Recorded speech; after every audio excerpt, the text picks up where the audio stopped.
جبنة تركي مقلية بطريقة صحية. تعالى اقول لكم اسرار نجاحها، يلا بينا.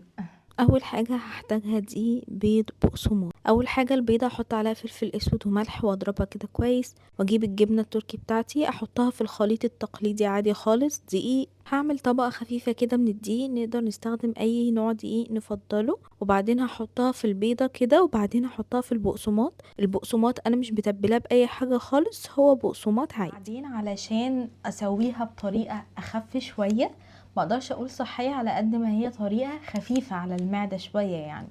حط قطع الجبنة الرومي في الاير فراير مع مسحة بسيطة من زيت الزيتون على درجة حرارة 180 لمدة 7 دقايق تقريبا، مع متابعة التسوية عشان تاخد طبقة كراست من بره كده مقرمشة وتبقى سايحة وجميلة. يلا بينا. اخدت معايا تقريبا في الاير فراير 7 دقايق وكانت استوت.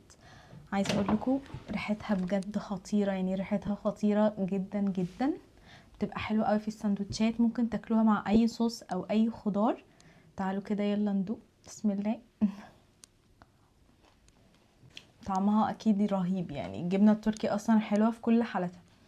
جربوها في ساندوتش كده مع خضار وصوص، تحفه في الفطار او العشاء. الفيديو ما تنسوش تعملوا لي لايك وفولو وكومنت وشير. انجوي.